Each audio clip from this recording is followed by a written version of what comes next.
I love you, G4. Don't you say your goodbyes, G5. Don't you give up. But I'm not as well written as you. You're going to get out of this. You're going to go on. You're going to last for 9 seasons, just like me. G5, listen to me. Understanding the magic of friendship was the best thing that ever happened to both of us. And through it, you two shall survive. Promise me. Promise me you'll survive. That you will never give up. Never let go. I promise. I will never let go, G4. I'll... Well, that sucks. Objection!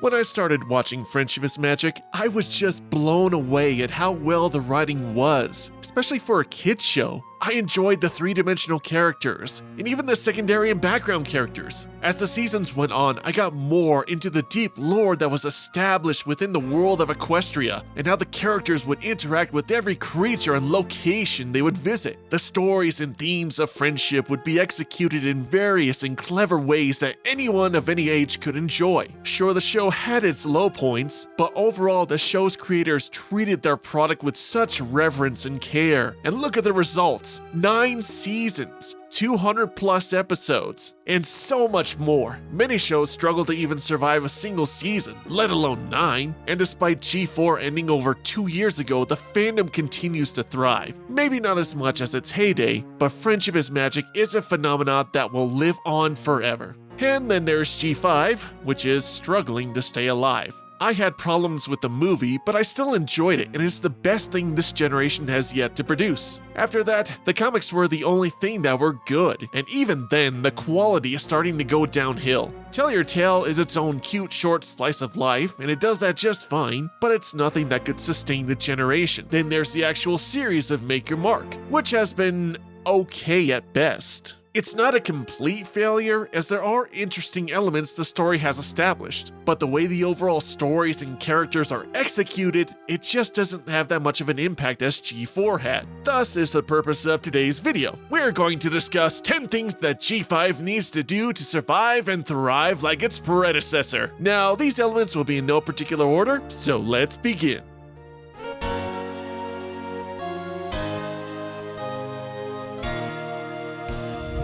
Number 1. Exploration. A great aspect of G4 was, as the show went on, we would explore new and interesting locations like the Changeling Hive, Yak-Yakistan, the Kirin Home, alternate dimensions, or even the various pony metropolitan cities. It expanded the lore of Equestria and gave the characters interesting locations and locals to interact with. G5 has mostly been relegated to 3 locations: Maritime Bay, Bridalwood, and Zephyr Heights, with Maritime Bay being the main focus. And yes, the Bright House in the city revolves heavily around this generation, but there could be so much more. Maritime Bay isn't an interesting town, it's your prototypical modern small town. These locations are decent enough, and yes, a large quantity of G4 episodes did take place in Ponyville, but still, Equestria now isn't just limited to these provinces. Ponyville had a unique architecture, primarily being an agricultural rustic village, but would also include nicer houses showing the difference of classes between town. I want to see our heroes go into the unknown, visit new harsh landscapes with fascinating creatures to find, or develop new friendships in isolated or eclectic towns, or discover new foes as well. Either way, it's time to go beyond Equestria's borders. Number 2. Sparky Boom Man. Do I really need to go into depth with this one? His baby shenanigans are intrusive to any story he's involved with. Literally every other baby dragon in this show is better. Why? Because they can talk.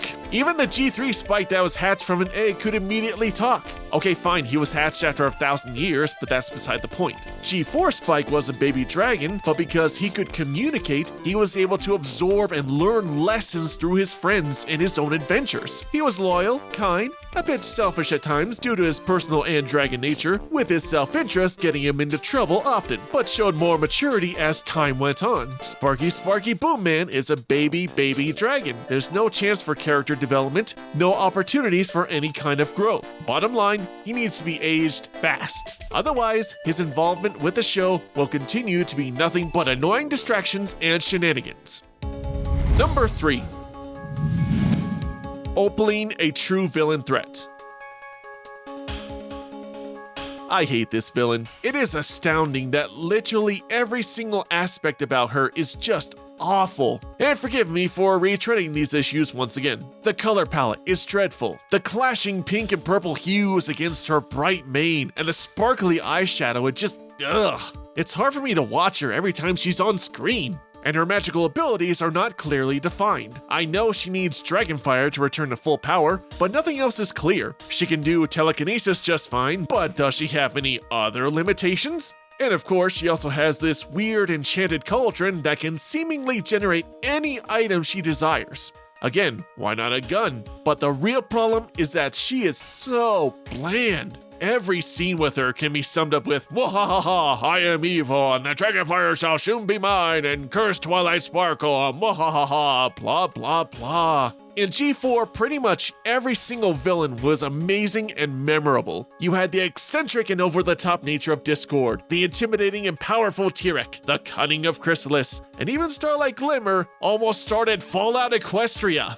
And some of them, like Luna, Starlight, and Discord, were eventually reformed and learned to adapt to regular life through friendship lessons, further developing their characters along with seeing them in new and interesting scenarios. Funny enough, OPALINE's appearance in both design and personality in Tell Your Tale actually suits the show just fine, with its shorter zany slice of life motif combined with her stereotypical evil personality. As for the series, all we know is that she has a grudge against Twilight, needs Dragonfire, and wants to control all magic in Equestria. Mystery with any character is good. Reveal too much too early, and the character loses mystique. However, reveal little to nothing, and the character doesn't develop and remains status quo, which is where OPALINE is. And the fact that she is confined to her castle and forces Misty to do her dirty work, and every plan has failed miserably, loses the intimidation factor. Overall, she needs a much more eccentric personality to make her stand out, as she is just your bland, prototypical villain, and needs to pose a legit threat to Equestria. When she finally gets her power, it had better shake the very foundations of the world. And more importantly, OPALINE needs to be able to overpower Sunny and her friends initially, before later on with her overall defeat. Number 4. Long-term goals. An ongoing element that continued the growth of the characters in G4 was the fact that they were seeking some type of goal. By the conclusion of the pilot episodes, you had Twilight wanting to continue her long-term study of the magic of friendship, which eventually led her to become the Princess of Friendship and eventually the ruler of all Equestria. Rarity's successful work at her boutique, along with her many high-profile contacts, allowed her to expand her business to open multiple locations around Equestria. Rainbow Dash's dream was to join the Wonderbolts, which eventually became a reality, and so on with the rest. Other than Zip, none of the lead characters in G5 have any long-term goals. Zip will eventually become the new ruler, and through the various situations she encounters with her friends, she will become a much more suitable ruler. Hitch, I guess, technically is learning to be a dad, but it feels like that's not gonna really go anywhere. Pip has her social media stuff, and that's pretty much it. Izzy does creative stuff.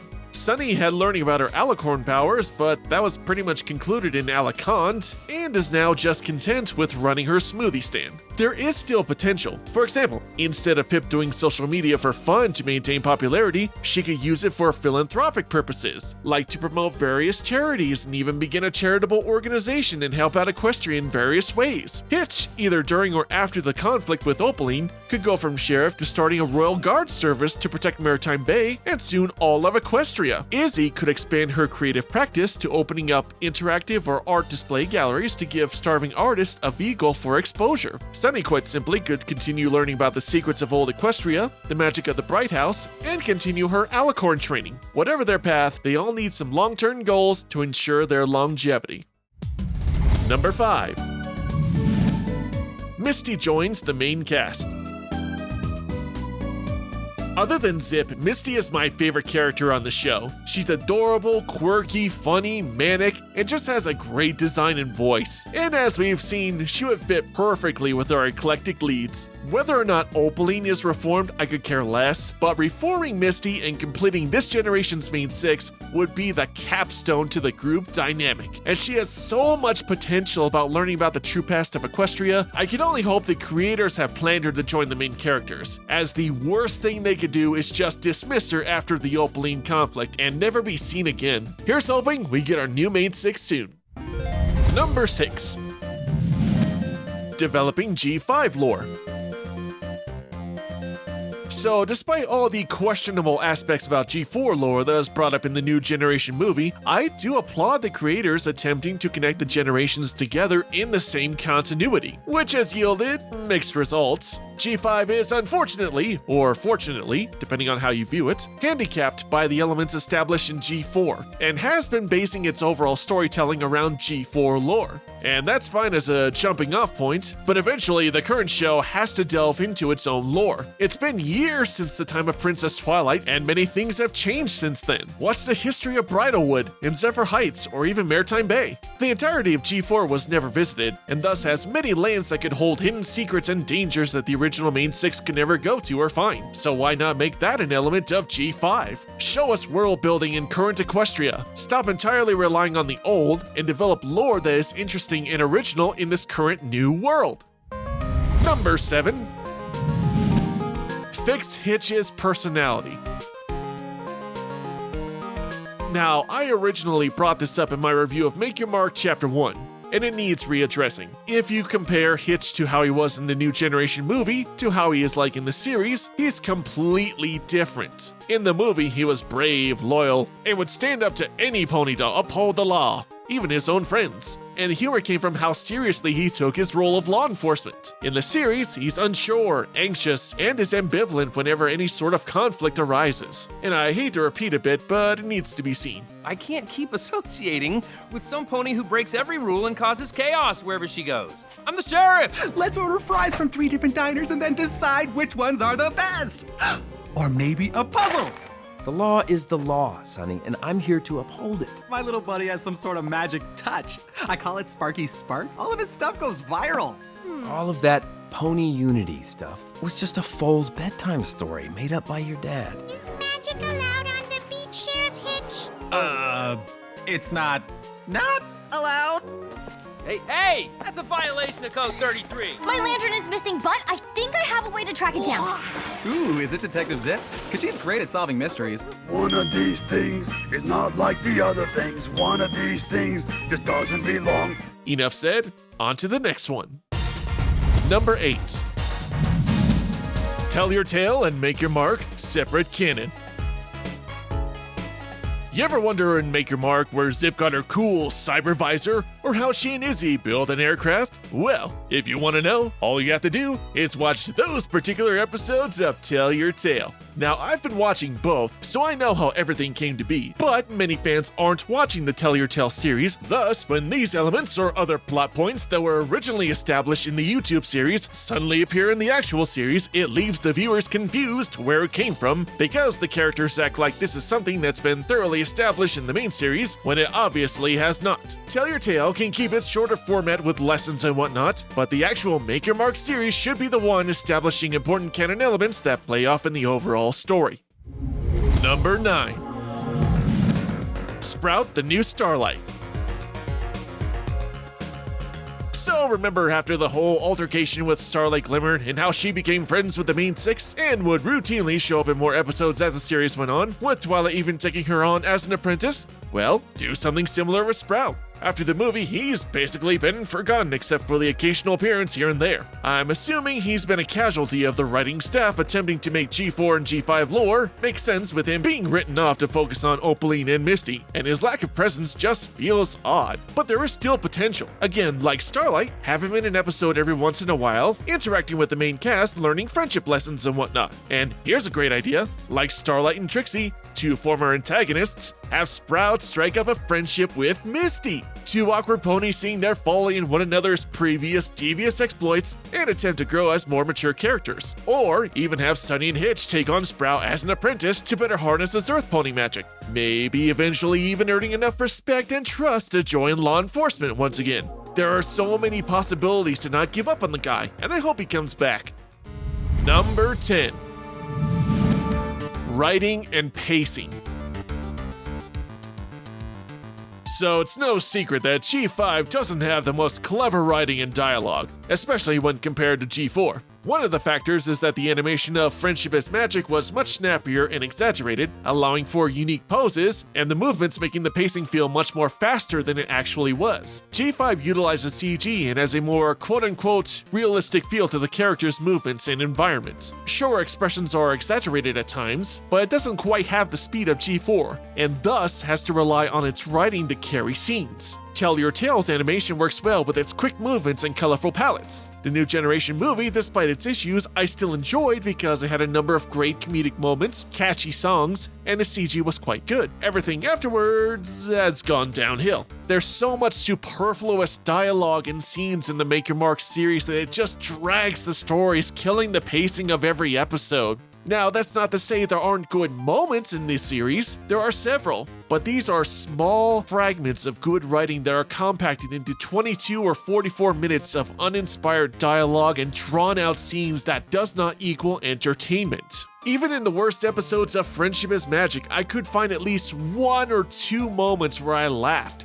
And in some of the best episodes of FIM, I remembered laughing uproariously numerous times and having a great time. With G5, at the most, I've gotten maybe just a chuckle or bemused laugh at a joke.